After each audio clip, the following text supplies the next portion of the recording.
Jerusalén, año 36 de Cristo.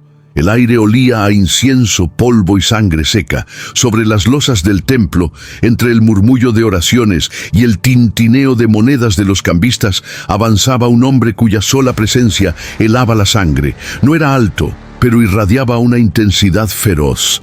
Saulo de Tarso. Su nombre era un susurro temeroso entre los seguidores del crucificado.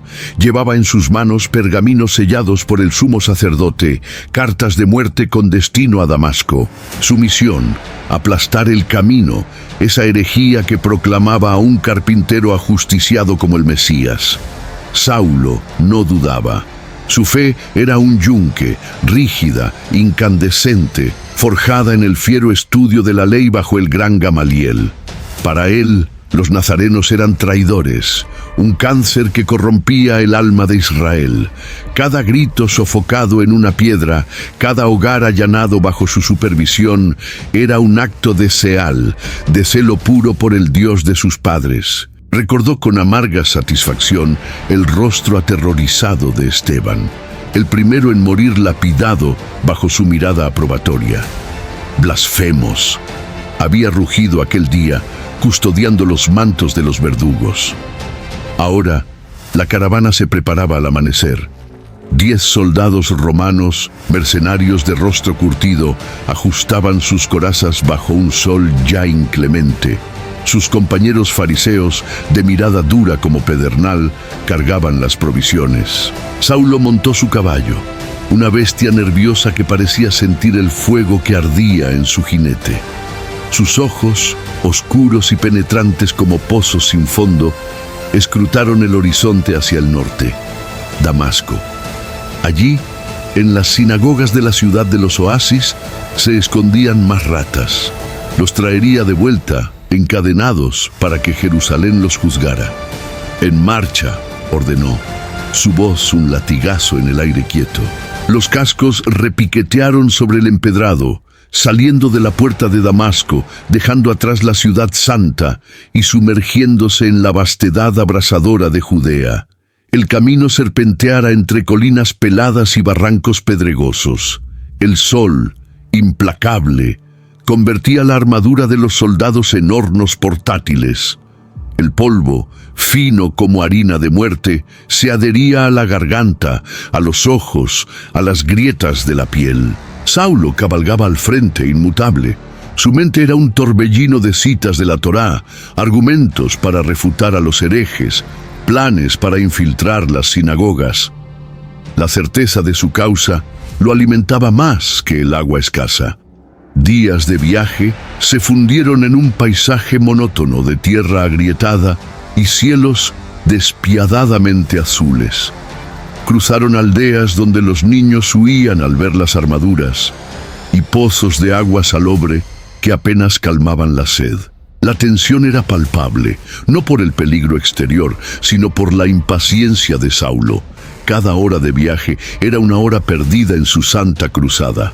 Al atardecer del tercer día, cerca ya de Damasco, el cielo cambió. No fueron nubes de lluvia, imposibles en aquel infierno.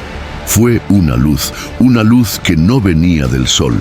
Primero fue un brillo incómodo en el borde de su visión, como un espejo reflejando el astro rey con ferocidad multiplicada. Saulo frunció el ceño, irritado.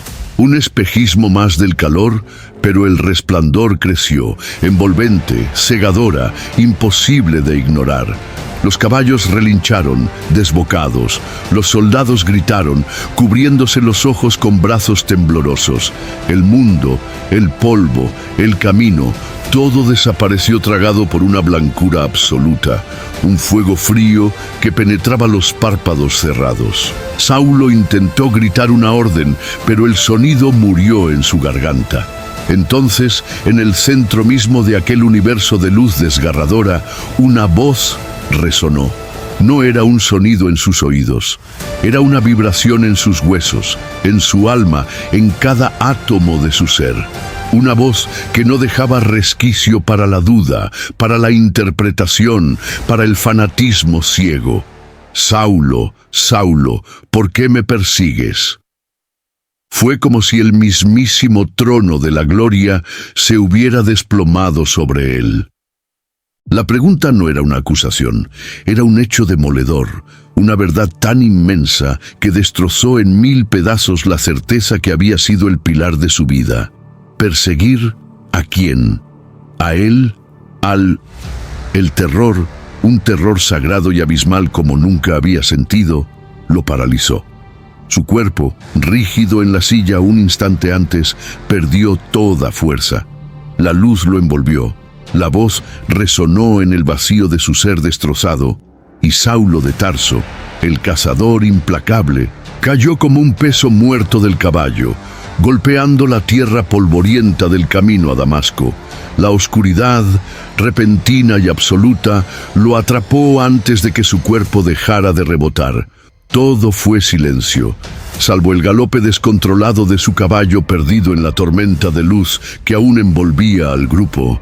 La oscuridad era absoluta, densa como alquitrán, sofocante. Saulo no sabía si tenía los ojos abiertos o cerrados. No importaba. La luz abrasadora lo había dejado ciego, pero era una ceguera física que palidecía ante el cataclismo en su alma. Yacía en el polvo, incapaz de moverse, el cuerpo magullado por la caída, pero el dolor físico era un susurro comparado con el terremoto interno. La voz aún resonaba en cada fibra de su ser. ¿Por qué me persigues? La pregunta era un cuchillo retorciéndose en su certeza destrozada. ¿A quién había estado persiguiendo? A los blasfemos, a los traidores. Pero, si era él, si el ajusticiado, el carpintero de Nazaret, era el ungido, el Hijo de Dios, la revelación era un abismo que se abría bajo sus pies. Todo su celo, sus estudios bajo Gamaliel, su aprobación de la muerte de Esteban, todo había sido una persecución contra el mismísimo Dios. El horror lo inundó, un frío glacial que nada tenía que ver con el calor del desierto. A su alrededor, el caos.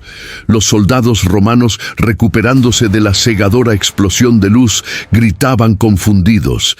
Caballos relinchaban enloquecidos. Sus compañeros fariseos balbuceaban oraciones aterrorizadas. Alguien se acercó, torpemente. «¡Saulo!», gritó una voz temblorosa, la de uno de los fariseos. «Hermano, ¿estás herido?» ¿Qué fue eso? ¿Un rayo?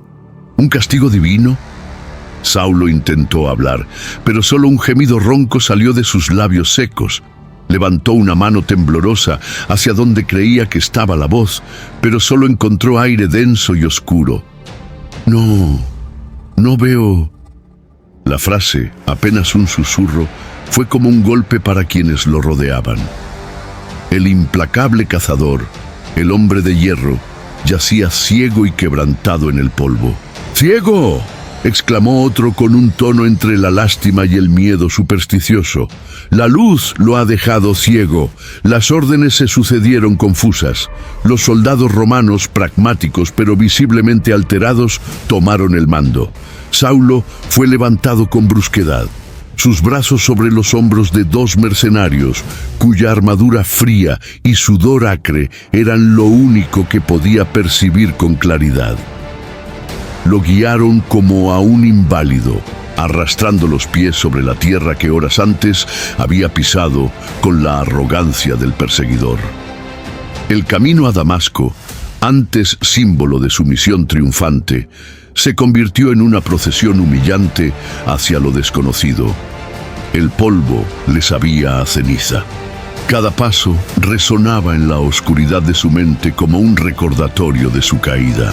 En Damasco, la noticia de su llegada corrió como reguero de pólvora entre el camino. El temible Saulo de Tarso, el azote de los creyentes, había entrado en la ciudad. Pero ciego, derrotado, conducido como un prisionero. La incredulidad dio paso a un cauteloso alivio mezclado con un temor profundo. Era una trampa, una artimaña diabólica para infiltrarse. El miedo era comprensible. Sus cartas de autorización para arrestar aún existían, selladas por el sumo sacerdote. Mientras, en una casa sencilla cerca de la calle llamada Recta, Saulo permanecía postrado. La oscuridad física era un espejo de su desolación interior. No comía, no bebía, solo oraba, pero sus oraciones ya no eran las citas rígidas de la ley, sino un torrente confuso de arrepentimiento, terror y súplica. «Señor, ¿qué quieres que haga?». La pregunta, repetida hasta el agotamiento, era su único ancla en el torbellino. 3 días pasaron así. 3 días de tinieblas y agonía del alma. El fanático fariseo se estaba desmoronando, dejando al descubierto un corazón vulnerable y destrozado por la gracia. Pero en otra parte de la ciudad, en la humilde morada de un discípulo llamado Judas, un hombre llamado Ananías recibió una visión. Ananías era respetado entre los creyentes, un hombre piadoso según la ley, que tenía buen testimonio de todos los judíos que moraban allí. La voz del Señor fue clara y directa. «Ananías». «Heme aquí, Señor», respondió él temeroso pero dispuesto. «Levántate, ve a la calle que se llama Recta y busca en casa de Judas a uno llamado Saulo de Tarso, porque he aquí, él ora, y ha visto en visión a un varón llamado Ananías, que entra y le pone las manos encima para que recobre la vista». El terror se apoderó de Ananías. Saulo, el nombre era una pesadilla hecha realidad. «Señor», protestó, su voz temblando, «he oído de muchos acerca de este hombre, cuántos males ha hecho a tus santos en Jerusalén, y aún aquí tiene autoridad de los principales sacerdotes para prender a todos los que invocan tu nombre. Ir a él, tocar al verdugo, era una locura, una sentencia de muerte».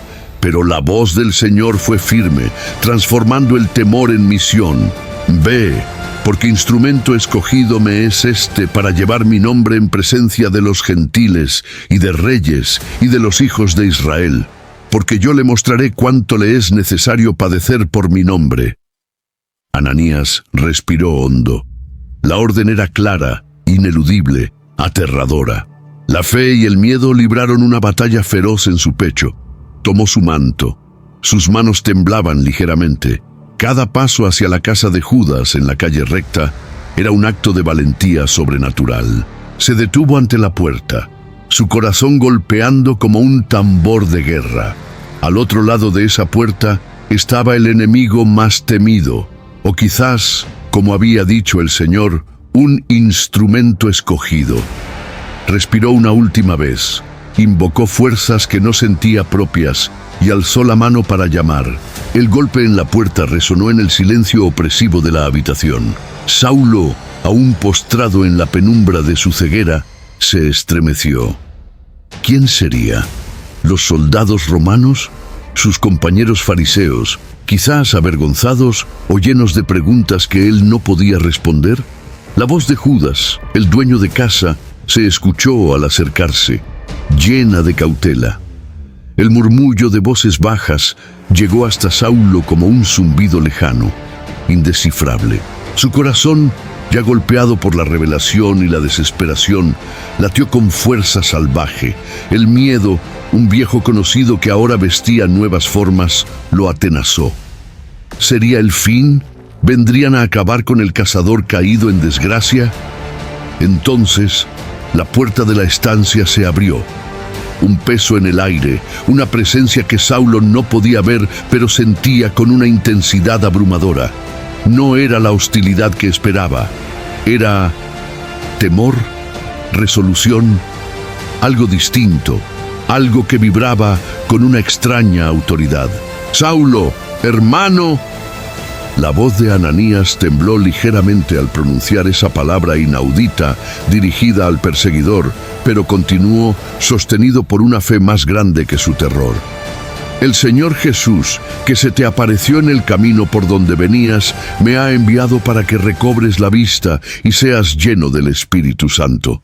Las palabras cayeron sobre Saulo como un martillo forjado en el cielo. «Hermano, el Señor Jesús se te apareció». Cada sílaba confirmaba la realidad de la visión, la identidad de la voz. No era un sueño, no era un espejismo del desierto.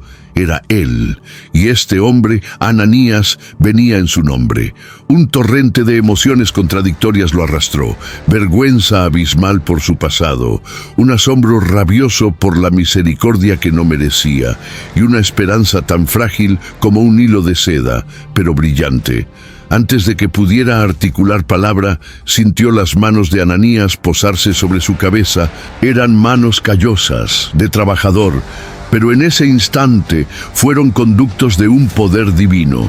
Un calor intenso, no de fuego destructivo, sino de vida regeneradora, brotó de esas palmas y se hundió en su ser. Fue como si le arrancaran una costra oscura y pesada que envolvía sus ojos, su mente, su corazón. Y vio. No fue un retorno gradual de la luz, fue una explosión. Los contornos borrosos de la habitación, la figura de Ananías, aún con el rostro tenso por el valor que le costaba estar allí, los rayos de sol filtrándose por una ventana alta, todo irrumpió en su conciencia con una claridad deslumbrante. Pero más que la vista física, fue una iluminación interior la que lo sacudió. La certeza de la resurrección, la verdad de Jesús como Mesías e Hijo de Dios, la amplitud demoledora de un amor que alcanzaba incluso a su peor enemigo, inundaron su alma como un océano.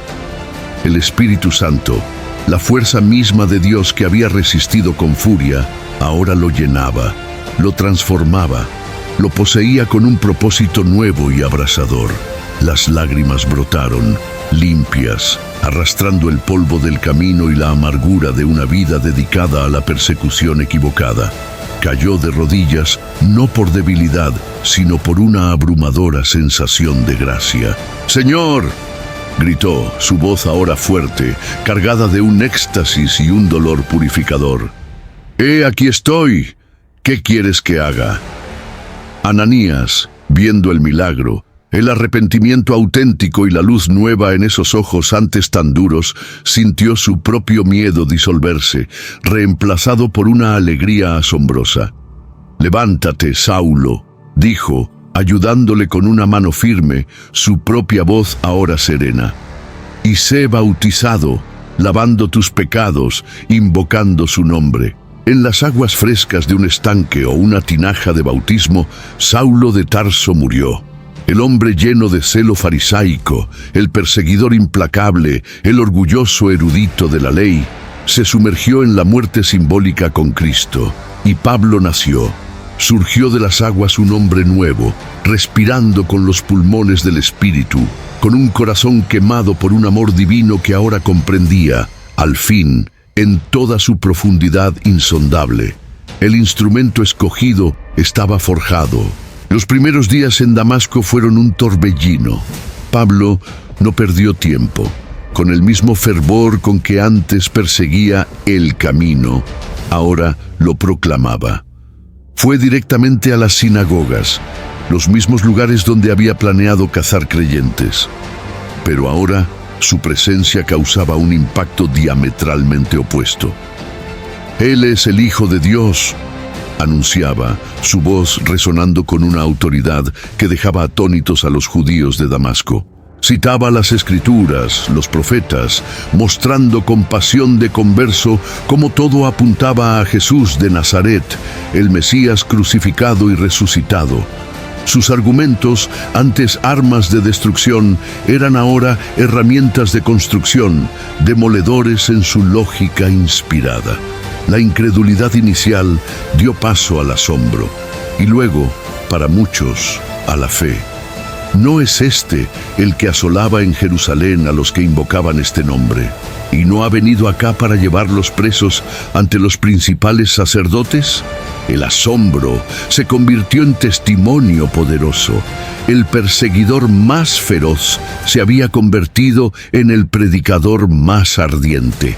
era la prueba viviente, imposible de refutar, del poder transformador de Cristo resucitado. Pero no todos se maravillaban. Entre las sombras de las sinagogas y los corredores del poder local crecía un murmullo siniestro. Los mismos judíos que habían esperado con temor las cartas de arresto de Saulo, ahora veían con horror cómo ese mismo hombre, cegado y luego iluminado de forma sobrenatural, destruía su autoridad y ganaba seguidores para la secta que querían erradicar. El asombro se convirtió en rabia, la admiración en conspiración. Ese hombre es un traidor, un blasfemo. Debe ser silenciado. Las cartas del sumo sacerdote aún tienen validez. Podemos usarlas contra él. Vigilen las puertas, noche y día, que no escape. Los rumores de la conspiración llegaron a oídos de los nuevos hermanos de Pablo. El peligro era real, inmediato. El instrumento escogido, apenas estrenado, ya estaba marcado. En la oscuridad protectora de una noche sin luna, mientras las sombras de sus enemigos acechaban las puertas de la ciudad, un grupo de discípulos condujo a Pablo hasta un punto débil en la muralla. Allí, colgando de una ventana alta, había un gran canasto de esparto del que se usaba para bajar mercancías o personas. «Hermano, confía», susurró uno, atando una cuerda gruesa al asa del canasto. Pablo miró hacia la oscuridad de abajo, luego hacia los rostros preocupados pero resueltos de sus hermanos. Una sonrisa fugaz, casi irónica, tocó sus labios. El perseguidor que entraba triunfante ahora huía como un fugitivo, bajado en un canasto como un saco de harina. El camino del apóstol comenzaba como había comenzado su conversión, en la humillación, en la dependencia total, en la fuga bajo el manto de la noche. El canasto comenzó a descender, balanceándose en la negrura, llevando en su frágil interior al hombre que cambiaría el curso de la historia. El canasto de esparto golpeó la tierra seca fuera de las murallas de Damasco con un crujido sordo. Pablo se liberó de sus bordes ásperos, respirando el aire libre de la noche, agrio y polvoriento, pero dulce como la libertad. Levantó la vista hacia la silueta negra de la ciudad que lo rechazaba. Allí arriba, las manos anónimas de sus hermanos ya retiraban la cuerda. No hubo despedidas, solo el susurro del viento nocturno y el latido acelerado de su propio corazón. El cazador se había convertido en presa, el fariseo ilustre en un fugitivo. Con el manto cubriendo su cabeza, Pablo se fundió en las sombras del desierto, rumbo al sur, no a Tarso, su ciudad natal, sino al lugar donde todo había comenzado y donde su pasado lo esperaba como un espectro, Jerusalén. Llegar a la ciudad santa fue como caminar sobre brasas. Las noticias de su conversión lo precedían, pero eran recibidas con escepticismo punzante. Los discípulos, los mismos que habían llorado a amigos arrastrados a prisión por él, temblaban ante su presencia. Sus miradas eran dagas de desconfianza. ¿No sería todo una trampa elaborada? ¿Un infiltrado que usaría su nueva máscara para destruirlos desde dentro? Pablo buscaba unirse a ellos, compartir el fuego del Espíritu que ahora ardía en su pecho, pero las puertas se cerraban. El remordimiento por Esteban, cuyos últimos ojos llenos de perdón lo atormentaban en sueños, era un muro más alto que las murallas del templo. Solo un hombre rompió el cerco del miedo: José, llamado Bernabé, el hijo del consuelo. Un levita de Chipre, hombre de fe profunda y corazón amplio como el mar. Él escuchó el testimonio de Pablo, vio el fuego sagrado en sus ojos y creyó. Con valentía que resonó en el cenáculo, Bernabé lo tomó del brazo y lo presentó ante los apóstoles. «Hermanos, este hombre ha visto al Señor en el camino», le habló. En Damasco predicó a Jesús con un valor que hizo temblar a las sinagogas. El Espíritu está con él. Pedro y Santiago el menor lo escudriñaron. Pablo relató su encuentro en el camino, la voz, la ceguera, la visita de Ananías, su predicación y la huida. Habló con una pasión que solo nace de la verdad. Lentamente, las miradas de sospecha se ablandaron, las manos temblorosas se abrieron. El perseguidor fue aceptado, no como un igual aún, pero sí como un hermano herido que necesitaba sanar. Pero Jerusalén seguía siendo un nido de víboras para Pablo. Los judíos helenistas, los mismos que habían acusado a Esteban, lo reconocieron en el templo. El rumor se esparció como pólvora. El traidor está aquí, el que profana nuestra ley. Una turba se formó, fanática y sedienta de sangre. Rostros distorsionados por el odio lo rodearon, arrastrándolo fuera de los atrios sagrados. Las piedras comenzaron a volar. Pablo, acorralado contra un muro, sintió el aire silbar junto a sus oídos. Esteban, otra vez Esteban, pero esta vez él estaba del lado de los lapidados. La salvación vino de donde menos se esperaba, el clangor de armaduras romanas. Una cohorte, alertada por el alboroto, irrumpió en el recinto. El tribuno, Claudio Lisias, confundió a Pablo con un rebelde egipcio famoso por sublevar multitudes. «¡Atadlo con cadenas!», ordenó, mientras sus soldados dispersaban a la turba a golpes de lanza. Pablo, magullado pero vivo, fue arrastrado hacia la fortaleza Antonia. En las escaleras se detuvo y se volvió hacia el tribuno. Habló en griego culto, sorprendiendo al romano. «¿Me permites decirte algo?». Lisias asintió, desconcertado, y Pablo, con las muñecas ya marcadas por los grilletes, alzó su voz no para defenderse, sino para testificar. Contó su historia: fariseo, perseguidor, el camino a Damasco, la luz, la voz, Jesús. La multitud, que aún murmuraba, enmudeció al oírlo hablar en hebreo, reclamando su identidad como judío de Tarso, ciudadano romano por nacimiento. El tribuno, impresionado y ahora cauteloso, ordenó llevarlo dentro para interrogarlo lejos de la turba. Días después, bajo escolta romana y escapando de una conjura judía para asesinarlo, Pablo partió de Jerusalén rumbo a Cesarea Marítima. Era el principio de un largo viaje bajo custodia, pero también el inicio de su misión ante los poderosos. Sin embargo, Dios tenía otros planes. En una visión nocturna, el Señor le habló: «Ten ánimo, Pablo. Como has testificado de mí en Jerusalén, así es necesario que testifiques también en Roma». Roma, el corazón del imperio. La palabra resonó como un destino, pero antes había una escala forzosa: su ciudad natal, Tarso. Allí, durante años, Pablo trabajó en silencio, tejiendo lona para tiendas en un taller polvoriento. Parecía un final anticlimático para un comienzo tan épico, pero era el crisol. En la quietud de Tarso, el fuego del espíritu no se apagó, se refinó. Estudió, oró y esperó, hasta que un día una figura familiar llamó a su puerta: Bernabé. Venía de Antioquía, donde una iglesia florecía con judíos y gentiles creyentes. Necesitaban un maestro con profundidad, con fuego, con la chispa del que ha visto la gloria. «Hermano», dijo Bernabé sonriendo, «Dios no te hizo para tejer tiendas, te hizo para tejer el mundo entero en su gracia. Ven conmigo a Antioquía». Y Pablo fue. Antioquía se convirtió en el trampolín. Allí, junto a Bernabé, predicó con un poder que traspasaba fronteras culturales.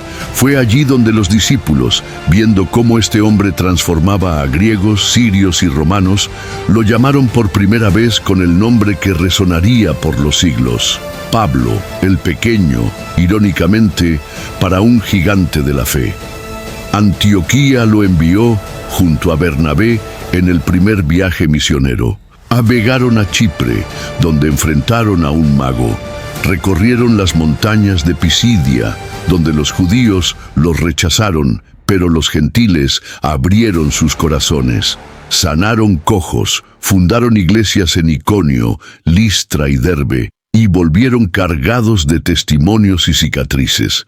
El instrumento escogido estaba en marcha, forjando un camino de fe a martillazos de palabra y milagro. Pero al regresar a Antioquía, la tormenta estalló. Algunos judíos cristianos llegados de Jerusalén exigían: los gentiles deben circuncidarse y seguir la ley de Moisés para ser salvos. Pablo, con el fuego de Damasco aún ardiendo, se alzó como un león. «No», rugió en el concilio de Jerusalén, enfrentando a Pedro, a Santiago, a todos. «Por gracia somos salvos, mediante la fe en Cristo. La circuncisión del corazón es la que importa». El debate fue feroz, teológico, cargado de la esencia misma del Evangelio. Y Pablo, el fariseo convertido, el ciudadano romano, el apóstol de los gentiles, ganó la batalla.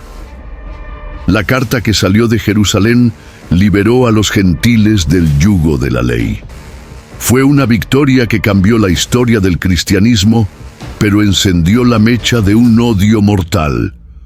En el segundo viaje misionero, Pablo llevó el Evangelio a Europa.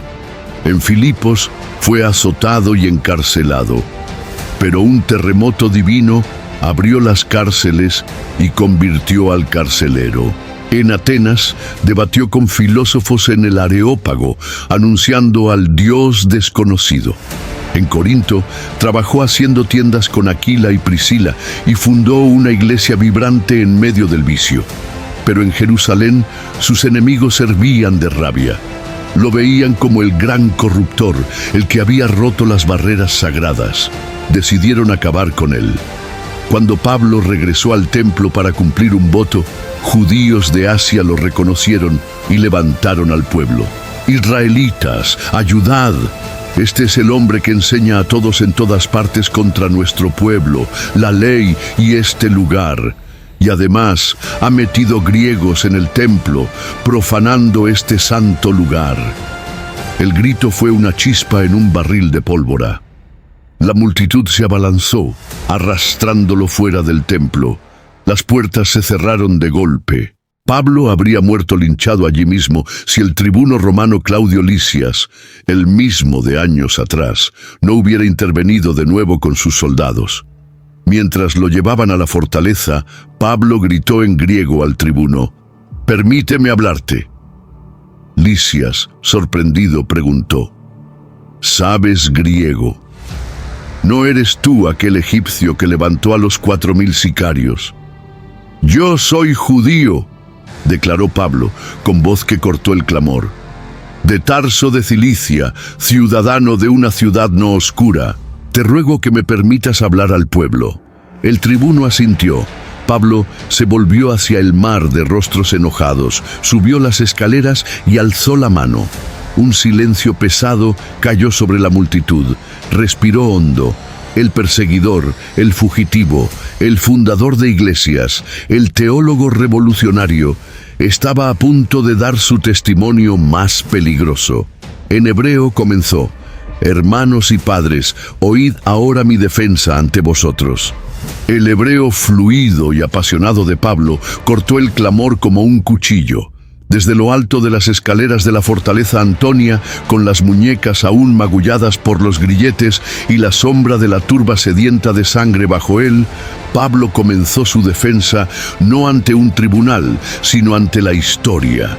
Relató su vida, fariseo irreprensible, celoso perseguidor de El Camino, el viaje a Damasco, y entonces volvió a vivir el momento que lo había quebrado y rehecho. Y yendo por el camino cerca de Damasco a mediodía, de repente me rodeó una gran luz del cielo. Caí al suelo y oí una voz que me decía: «Saulo, Saulo, ¿por qué me persigues?». Yo respondí: «¿Quién eres, Señor?». Y me dijo: «Yo soy Jesús de Nazaret, a quien tú persigues». Un murmullo de asombro incrédulo recorrió la multitud. La historia era conocida, pero oírla de sus labios, con la intensidad de quien lo había vivido, era sobrecogedor. Pablo narró su ceguera, la visita de Ananías, su bautismo, su llamado a predicar a los gentiles. Pero al llegar a esa parte, a la misión que lo convertía en blanco de su odio, la turba estalló de nuevo. «Quita de la tierra a un tal como este», rugió una voz. «No es digno de vivir». El grito fue unánime. Pañuelos y mantos volaron por el aire en señal de condena. La turba se agolpó contra las escaleras intentando alcanzarlo. El tribuno Lisias, temiendo un motín imposible de controlar, ordenó de nuevo: «Llevadlo adentro, interrogadlo con azotes para saber por qué gritan así contra él». Mientras lo sujetaban para el tormento, Pablo pronunció las palabras que cambiaron el curso de su destino. «¿Os es lícito azotar a un ciudadano romano sin haber sido condenado?». El terror se apoderó de los soldados y del tribuno. Azotar a un ciudadano romano ilegalmente era un crimen gravísimo. Lisias, ahora temblando, interrogó: «¿Dices que eres ciudadano romano?». «Sí», afirmó Pablo con la dignidad de quien porta un derecho inquebrantable. Lisias confesó: «Yo con una gran suma adquirí esta ciudadanía». «Pues yo», replicó Pablo, «la tengo por nacimiento». Las cadenas que lo sujetaban se aflojaron de inmediato. El perseguido se convirtió por ley en un acusado bajo protección imperial. Lisias, temeroso y confundido, lo mantuvo bajo custodia, pero sin cadenas, mientras intentaba entender la acusación. Lo llevó ante el Sanedrín, donde Pablo astutamente enfrentó a fariseos y saduceos sobre la resurrección, causando tal alboroto que los soldados romanos tuvieron que rescatarlo otra vez del linchamiento. La solución de Lisias fue enviarlo a Cesarea Marítima, a la autoridad del procurador romano Félix. Allí, Pablo estuvo preso 2 años. Félix, esperando soborno y temiendo a los judíos, lo dejó languidecer. Su sucesor, Festo, heredó el problema. En un nuevo juicio, los judíos acusaron a Pablo de sedición y profanación del templo. Pablo, sabiendo que no tendría justicia allí, pronunció las palabras que sellaron su destino final: «Apelo al César». Como ciudadano romano, su apelación era irrevocable. Debía ir a Roma. Antes, testificó ante el rey Agripa y su hermana Berenice. Su defensa fue tan poderosa que Agripa exclamó: «Por poco me persuades a ser cristiano». Pero la apelación a César estaba hecha. Pablo, encadenado a soldados romanos, embarcó hacia el corazón del imperio bajo escolta. El viaje fue una odisea de tormentas y naufragio. Un barco de Alejandría los llevó a través de un Mediterráneo cada vez más embravecido. El Adriático rugía como una bestia herida. Durante 14 días, sin sol ni estrellas, la nave fue zarandeada por un viento huracanado llamado Euroclidón. La esperanza se desvaneció, pero Pablo, el prisionero, se convirtió en el faro. «Tened ánimo, porque esta noche un ángel del Dios de quien soy y a quien sirvo se puso junto a mí, diciendo: no temas, Pablo, has de comparecer ante el César, y he aquí, Dios te ha concedido todos los que navegan contigo». Su fe fue contagiosa, y cuando la nave encalló en Malta, todos los 276 tripulantes salvaron la vida, tal como Pablo había anunciado. Incluso allí, en la isla, su misión continuó. Sobrevivió a la mordedura de una víbora venenosa sin daño y sanó al padre del principal de la isla. Las cadenas no detenían al espíritu. Finalmente llegó a Roma, no como conquistador, sino como prisionero encadenado. Pero incluso allí, bajo custodia en una casa alquilada, su verdadera misión floreció. A los que primeramente acudieron, les declaró el reino de Dios, enseñándoles acerca del Señor Jesucristo abiertamente y sin impedimento. Durante 2 años enteros, Pablo recibió a todos los que acudían: judíos romanos, soldados de la guardia pretoriana, esclavos fugitivos como Onésimo, líderes de las nacientes iglesias. Sus cadenas se convirtieron en el símbolo más poderoso del Evangelio. Predicaba, enseñaba y escribía. Desde esa habitación cárcel, la pluma de Pablo fue más rápida y libre que cualquier caballo. Cartas brotaron como ríos de gracia: Efesios, Filipenses, Colosenses, Filemón. Palabras que atravesarían siglos, forjando la teología y el corazón de la fe cristiana. Predicar el Evangelio no es para mí motivo de gloria, es más bien un deber que me incumbe. 1 Corintios 9:16. La tradición dice que fue liberado un tiempo, realizó un cuarto viaje misionero, quizás hasta España, y luego fue arrestado de nuevo bajo la persecución de Nerón. En una fría cárcel mamertina o en una celda cerca de la vía Ostiense, Pablo, el anciano apóstol, sintió que su carrera llegaba al fin. El verdugo romano afilaba su espada, pero Pablo no tembló. Su mirada iba más allá de la hoja, más allá del foro, hacia el reino que había proclamado. Sabía que había peleado la buena batalla, acabado la carrera, guardado la fe. Su pluma rasgó el silencio una última vez, escribiendo a su amado hijo en la fe, Timoteo, las palabras que serían su testamento y su victoria. Porque yo ya estoy para ser sacrificado, y el tiempo de mi partida está cercano. He peleado la buena batalla, he acabado la carrera, he guardado la fe.